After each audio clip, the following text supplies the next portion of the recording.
Oi gente, tudo bom? Hoje eu vim aqui falar sobre taxonomia.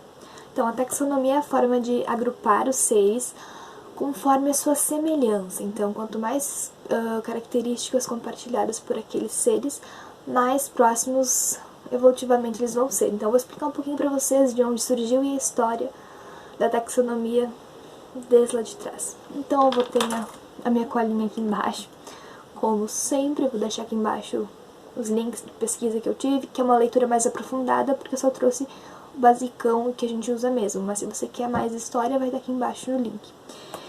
Então, a taxonomia, ela iniciou lá nos tempos de Aristóteles e Platão, em que eles já classificavam os seres conforme algumas semelhanças. Por exemplo, o Aristóteles classificava os seres conforme a cor do sangue. Se era sangue vermelho, ele classificava num grupo, se era outro tipo de sangue no outro sangue, né? Então, naquela época, eles não tinham muito esse conhecimento de, separação certa.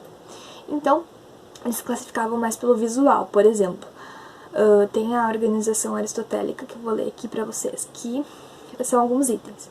Ele começava com o que? A substância daquele ser, quanto a quantidade de características ou de indivíduos daquele ser. A qualidade, o como, como aquele ser vivia. A relação dele entre os mesmos seres e com os outros. E a relação deles no ambiente que eles viviam, no lugar e no tempo. Sabe? Tudo tinha que estar igual para ser do mesmo grupinho ou não.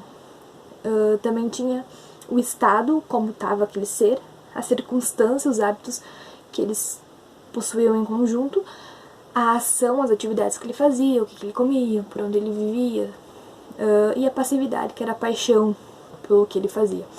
Então, Aristóteles conseguia classificar os seres assim, só que era uma coisa muito abrangente, era tipo, você podia pegar uma planta e porque ela é verde, você vê um pássaro verde, eles se juntariam no mesmo grupo, segundo essa organização mais abrangente. Então, para aquela época funcionou, mas pra gente agora não iria mais funcionar, porque a gente sabe que não é bem assim que funciona.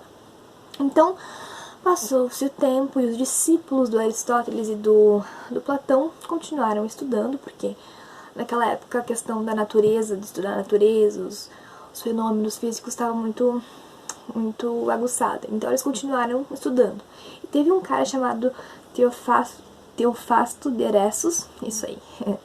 Ele desenvolveu então um sistema para plantas, que já abrangia mais a reprodução, a forma que ela se reproduzia, e o crescimento. Então, levava em consideração muito do que o Aristóteles já tinha construído, mas acrescentava isso. Então, dava para dar mais uma enxugadinha ali.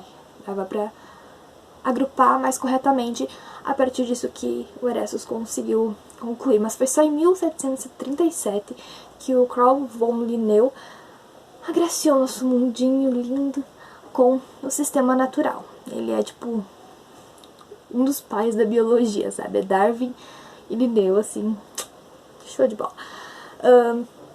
Ele fez então o sistema natural, ele publicou livros, existem, as edições mais novas, enfim. E ele agrupou num negócio mais segregado, para realmente não pegar uma ave e colocar uma planta por causa da cor, por exemplo. Então, ele organizou da seguinte maneira: entre reino, filo, classe, ordem, gênero e espécie. Claro que atualmente já existem mais divisões, por exemplo, subespécie, tribos, de espécie para baixo, então existem mais subdivisões. Porém, Linneu concluiu essas mais abrangentes. Então, o que significa isso? Como assim? O que é um reino? O que é um filo? O que é o quê? Então, um reino vai ser um conjunto de filos semelhantes. Um filo vai ser um conjunto de classes semelhantes. As classes vão ser um conjunto de ordens semelhantes. As ordens, um conjunto de famílias. As famílias, um conjunto de gêneros semelhantes. E os gêneros, um conjunto de espécies. E espécies é a base da organização, tá, gente? E então, as espécies vai ser um organismo semelhante que vivem numa mesma área geográfica, no mesmo número, com o mesmo número de cromossomos, que cruzam entre si e geram descendente fértil. Essa é a definição de espécie. Tem que cruzar e gerar descendentes férteis. Então, o que essa organização é?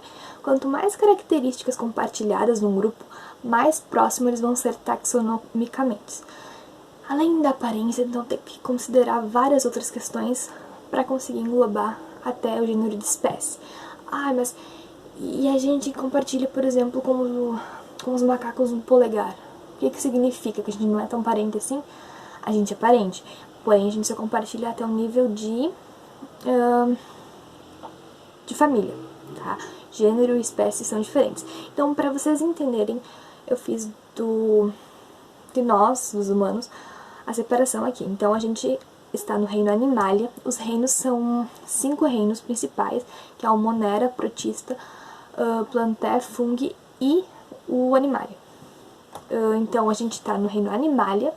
O nosso filo é o Chordata, porque a gente possui coluna vertebral. Nossa classe é Mammalia, porque a gente é mamífero. A nossa ordem é Primatas, ok? Nossa família é Hominide. O nosso gênero é o Homo. E a nossa espécie é Sapiens. E se a gente fosse entrar mais ainda em subespécies, tem os Homo sapiens neandertalienses e o Homem sapiens sapiens, que a gente é o Homem sapiens sapiens. Então tem uma divisão enorme. O que tudo isso quer dizer? No nosso reino se englobam todos os animais. No nosso filo, todos os que possuem coluna vertebral. Na nossa classe, todos os que são mamíferos. Na nossa ordem, todos os primatas, né? Na nossa família, todos os hominídeos, incluindo os neandertais, os homo erectus, tudo mais. O nosso gênero, os homos, e nossa espécie apenas os sapiens. E os neandertais e a nossa subespécie apenas os sapiens. E mais um exemplo para vocês, eu trouxe aqui do Aedes aegypti. A gente tá no mesmo filo, no mesmo reino, aliás, é o Animalia. Eles possuem o filo Arthropoda, a classe é Insecta, a ordem Diptera, que são 2 asas, a família Culicidae, o gênero Aedes e a espécie Aegypti. Então, como eu falei, a gente tem que, quanto mais compartilhada for a nossa característica, por exemplo, com o macaco, que é o nosso parente mais próximo, com o chimpanzé, né, na realidade, a gente vai, então, a gente risca todas, a gente compartilha tudo até a família. Então, até ali a gente é igual, depois se divide no nosso cladograma e vai especificando até chegar ao nível de espécie, que daí não tem mais o que dividir por enquanto, né? Como eu já falei, tem tribos e tudo mais. Mas, no geral, é isso. E, além dessa nossa classificação, essa nossa taxonomia, o Linneu também contribuiu com a nomenclatura binominal, por exemplo, Aedes aegypti, são 2 nomes, escritos em latim, com a escrita no papel tem que ser em itálica ou sublinhada ou em negrito, o gênero letra maiúscula, a espécie letra minúscula, mas isso eu vou falar pra vocês em outro vídeo, todas as contribuições de Linneu, quem foi Linneu.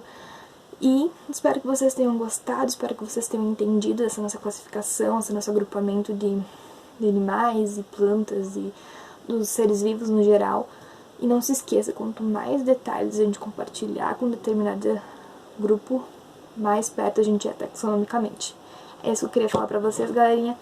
Muito obrigada, até o próximo vídeo. Tchau, tchau.